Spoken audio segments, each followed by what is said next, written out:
Hello, it's Cried here, with the most detailed analysis on patch 1.03.1 for Armored Core 6, an excellent patch in my opinion.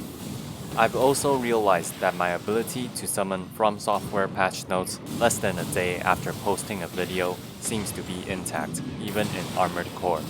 Alright, let's get started. The Explosive Thrower, while not a melee weapon, is only available on your left arm. It isn't actually a bad weapon with its wide area coverage and significant damage plus impact, but it is quite short in range, so the range increase will definitely help it out. Additionally, it did indeed lack ammo count for PvE, and decreased reload time can't possibly hurt. Curtis and Harris rifles are buffed this time, mostly regarding their charged attacks. Curtis also has a buff to recoil, which is very useful because it now has 60 recoil per second instead of 75. Combined with a lot of recoil buffs on arm parts makes this rifle actually usable now. Prior to 1.03.1, I thought the Curtis was quite bad because of the amount of recoil control you needed versus the other rifles. The Harris's charge attack got buffed quite significantly. I already thought that the Harris has a really powerful charge attack because of how much impact it deals. This change certainly makes it even better. The Haldeman and the Zimmerman are both nerfed. The Haldeman received a slight tap on the wrist to its direct hit adjustment. I find this understandable, because if we factor in the reload time, the Haldeman actually has the most raw damage and accumulated impact, so a tad bit of nerf here I think is fine. They're trying to differentiate the shotguns more. This also leads me to the next point, that I think Zimmerman's nerf is not really over the top.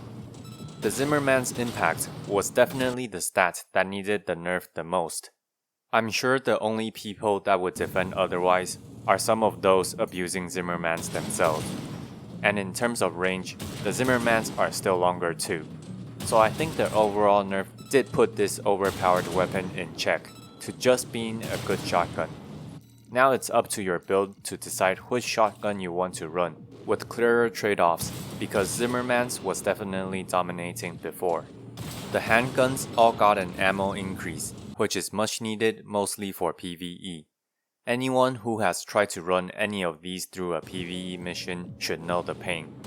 They've also buffed all the bazookas, which I think is more than fair. The bazooka projectile was seriously quite slow, which made it a pain to use against any enemy that actually dodges. This kind of meant that bazookas usually had to be shot at a relatively closer distance, and when that's the case, shotguns kinda just had these things beat, so the reload time reduction is really useful too. I'm glad these changes are really hitting the right spot, both making the bazookas better at a longer range and less punishing when you do miss. It also just raises your overall damage. The laser cannons got an ammo buff. This is quite a large increase in ammo honestly, which means that you can really spam them now. I ran these a lot in PvE and rarely ever run into the trouble of running out of ammo even before the patch. The more significant change is definitely the Aurora. I really like this change as they buffed it by reducing its energy load and turning it into an energy specialization weapon instead of outright increasing its damage.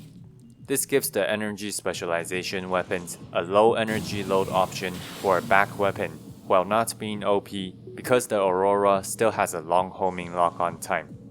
I think this is a good dynamic because you have to debate between using a missile FCS if you want to run the Aurora with other energy weapons or live with a long homing lock-on time. The Aurora also gets a potential damage buff depending on the generator of your choice. Furthermore, while energy firearm specialization only mentions a decrease in charging time for weapons, the Aurora is the first energy firearm specialization weapon to have a reload time. And yep, you've probably guessed why I'm mentioning this. Energy firearm specialization does indeed decrease its reload time. Seriously an amazing change. I have been playing around with the Aurora and it feels so much better even though the inconsistencies of the bullets hitting still remains. The laser orbit got a sweeping buff. I'm not too surprised by this because I think that compared to the kinetic orbit, the Huxleys, these were pretty bad. Factoring in the fire rate, even after the patch notes, the laser orbit deals less damage and accumulated impacts per second. They do last longer than the kinetic orbit though. It seems like they're trying to differentiate the two orbits by having the laser orbit be a longer range option that deals more damage over time, while keeping the kinetic as closer range and more burst oriented.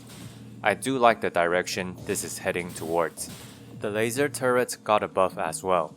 Unfortunately, I don't know the specific numbers, but they're definitely pretty good now if the enemy remains in range.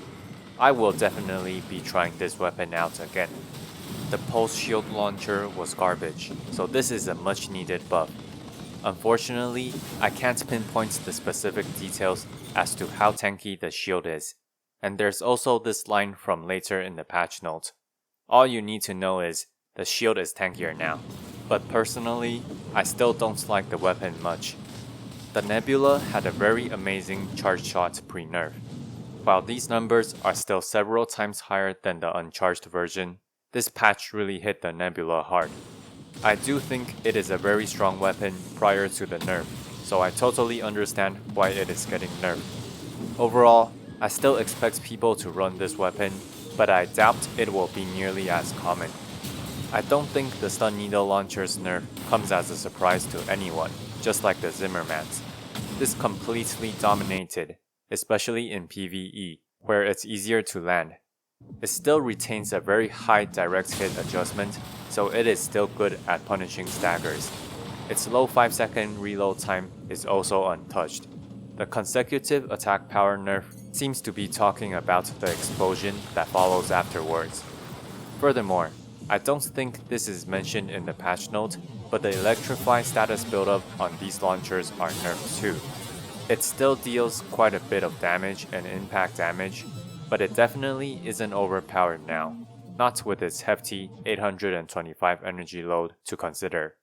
Next, all the grenade launchers explode upon reaching their effective range, even if they don't make contact.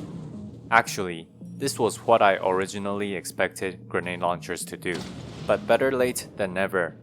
Their projectile speed and reload time also got a buff, just like the bazookas, and you also get more rounds. All fair changes, as these are definitely not too popular either. I think the Earshot's reload time reduction is a great change. The Earshot was always only held back by its way too long reload time. Combined with the fact that the Songbirds performed really well in PvE for its damage, impact, and half as long cooldown, the Earshot was only used here and there in PvP for extreme bursts of damage. The Songbirds definitely deserved a nerf, as these and the stun needles were basically the main choices for cheesing PvE content. The two grenade cannons are now much more in line with each other.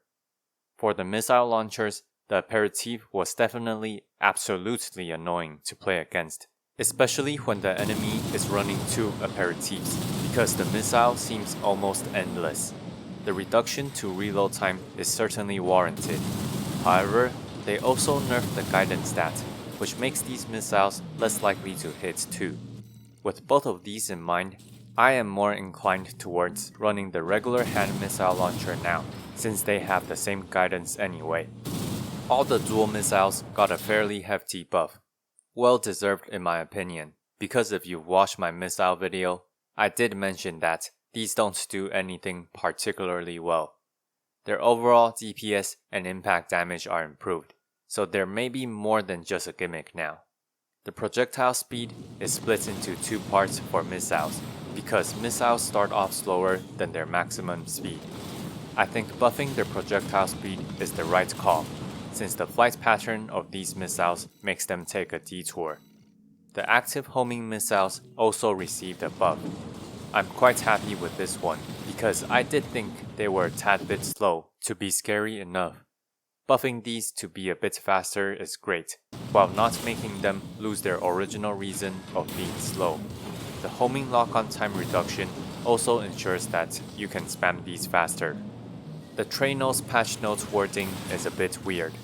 I know a lot of people that read the patch notes thought these things got a huge nerf because of the stable trajectory part, but that is not the case. This is what actually changed for the trainers. First, the guidance did indeed decrease by 10 points, which means that the trainer would curve less to chase you.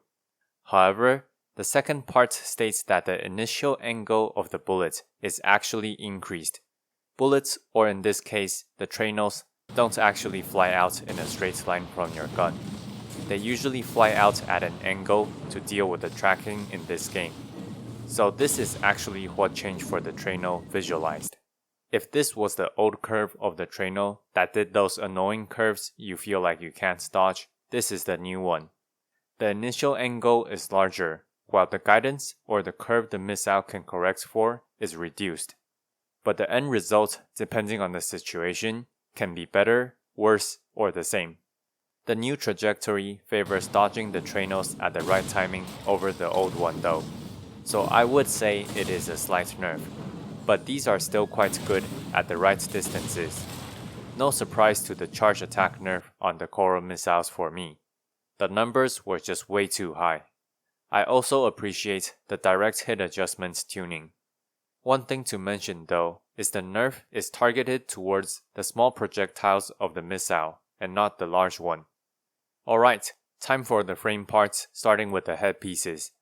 A bunch of headpieces were changed. They were either changes to system recovery or stability or both.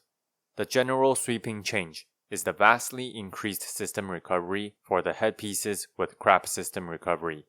The disparity was just huge, which is especially true when system recovery doesn't work linearly. This is an indirect nerf to the status weapons basically. The two unfortunate headpieces that got nerfs were the VP-44D and the Mine Beta.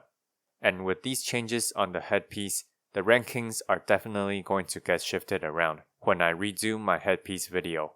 One thing I can say though is there are definitely more headpieces usable at each cost range than before, without feeling like you need to nerf yourself just for the fashion.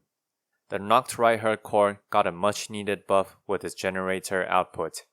I didn't cover the chest pieces yet, but these weren't great before, so I find this understandable. While the ephemera chest piece was pretty good, I did not expect this chest piece to be nerfed this hard. But from these two changes, I think you can sort of tell FromSoft does put quite a bit of emphasis on the generator output supply of core pieces, as one of ephemera's biggest selling points was having the highest generator output supply adjustment. And one of the knocked Rider's biggest issues was having a huge nerf to the same stat. For the arms, the Boschio arms received a slight nerf on its defensive capabilities, but it remains one of the most stat-dense defensive arms, so these are still great choices if you're going to run missiles or just weapons that don't use firearm specialization nor recoil much. The jailbreak just got a nerf alongside the Boschios, so that you can feel extra miserable on that one mission. Other than that, the arm buffs are concentrated on recoil control changes. This is nice, because if you understand recoil, some of the weapon options used to jump from not needing much recoil to I need more recoil than most of the arms give, but I don't want to kill my firearm specialization with the wrecker. Overall, just more options to work with some of the higher recoil weapons. The legs and assault boost kicks are big changes, and I think they're certainly for the better. Many of the bipeds received a stability increase and a jump distance increase, making them better at doing their job for their stat density and quick grounded combat. I'm also glad some of the heavier bipeds received an AP buff too, because people are definitely underestimating how much tankier additional AP actually grants you, with the impact meta in mind. A big weakness I saw on the heavier bipeds was their lack of AP compared to tetrapods or the tank legs. The reverse joints all got a 100 points buff for stability, making them harder to stagger too. Combined with the AP nerf on tetrapods, I think the legs are way more in line. In addition to the AP nerfs, the tetrapod also received a nerf to its assault boost kick angle and energy consumption while levitating. Levitation used very little energy, so this is most understandable. The kicks were also way too wide, so I love this change. Although, the new angle does make the kick feel quite pathetic when also considering the impact change. Perhaps 65 degrees would be more fitting. The wheelchairs got a nerf, which I think is understandable. These legs were fast for how heavy you are, pretty much completely unmatched when it comes to going fast while staying on the heavier side. And I am also going to talk about some assault boost changes here, as they are quite relevant. The impact and accumulated impact for colliding into enemy AC is decreased. Good change, as a lot of builds in PvP are simply just running head-on and abusing the assault boost and kicks.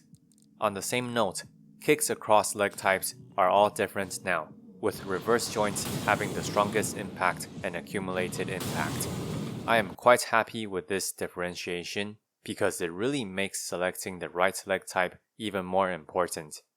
I've listed them from highest to lowest, and yeah, the tetrapod kicks are about half as strong as they were previously, so I wouldn't mind if they were known to have the largest kick angle by a bit. Next, the inner parts starting with the boosters. All but the Gridwalkers and the Burzo booster have their upward thrust increased, which I think is a nice change. Remember how I mentioned in my booster video that upward thrust is a stat most boosters are sort of lacking compared to the top two? The Gridwalker already has a really high upward thrust anyway, and the Burzo just assault boost everywhere. It doesn't need the upward thrust nearly as much. The new average is now 5,316 instead of 4,962. Let's also discuss the booster speed versus weight changes in this section. This is the comparison using the Alulas as an example for the old and new booster speed versus weight. As you can see, some breakpoints remain the same, but the general idea is speed is increased across the board to a different extent for different weights. Remember how I mentioned in my booster video that going under 50k is practically pointless and that slightly heavier medium weight builds just outright beats even lighter builds thanks to the speed versus tankiness trade-off? Well, this patch managed to remove this issue. I am very glad for this change, as it is a huge buff to lighter builds since you're now much faster while actually getting rewarded for your lightweight. There's a slight drop-off in the slope at 62.5k weight, but the change is not huge. It does help categorize the AC weight classes though, my personal take. Again, a tad bit over 75k isn't the end of the world, but you're really not doing either speed or tankiness any favor by hovering closer to 80k. The major change to FCS is the reduction in close range assists, which is most certainly made to make the Oculus and the WLT-001 more appealing. This is fair, since I thought both of these FCSs were underperforming.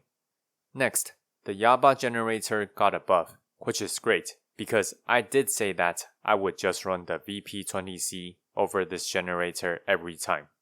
These are the new stat comparisons. With this big a deficit on the energy output though, I am still going to run the VP20C over the Yaba. The buff to the Hokushi is much more significant, I feel.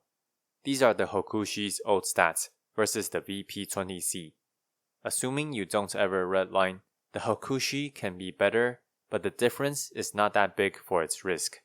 However, with the higher energy capacity though, I think it makes a big difference. If you're good at managing your energy, I think the Hokushi is a really good choice right now. But do remember, lighter weight ACs have more reason to stay light now versus before, so the weight also matters more. Both the VP20C and the Hokushi are just great picks, depending on your needs. As for the Joso, a slightly less trash is still trash. The expansion pieces also got a do-over. Post protection is buffed from 4000 to 7000 resilience. Much needed change, because everyone just slotted the post armor over these right. The post armor even resets your stability. Great for them to realize that, in addition to longer duration, these needed higher resilience for the longer duration to matter. Terminal armor was kind of weak too. 2 seconds was just too short. The 5 seconds now can let you turn games around in 1v1. In 3v3, these are really good now. Even if you get bursted, you can still live for 5 more seconds, potentially wasting a bunch of your enemy's time or even killing them as you charge them with reckless abandon. Finally, we have some additional notes to talk about. Attitude recovery now benefits lighter ACs even more, and they're a bit worse on heavier ACs. You can check this stat in your AC specs. A nice way to buff lighter ACs, since lighter ACs are naturally going to have lower attitude stability on average. I talked about booster speed in the booster section, so next is assault speed nerf for heavier ACs. While you can't see your assault boost speed in your stat screen, this was affected by your AC's weight, just like the regular boost speed. This is a great change, as people can't just build a heavy AC and still travel super fast with assault boosts, which essentially negated the downside of heavier ACs. I talked about the kicks in the leg section. Assault boosts also got nerfed by having a reduction to its impact reducing effect while in assault boost. Another nerf to assault boost, which was certainly very commonly utilized in PvP. While I think nerfing assault boost is the right call, this does make chasing full missile players even more of a pain in the ass, as one of the best ways to chase them is through assault boosting. As for the bug fixes, I'm glad the coral oscillator can now be used normally, because it was definitely bugged with its tracking. And the rest are less offensive bugs. Like and subscribe. If you want to support my work, please consider buying my fantasy novel or donating to my Patreon down below. With the book purchase, you can also request a topic from me. Krite, signing out.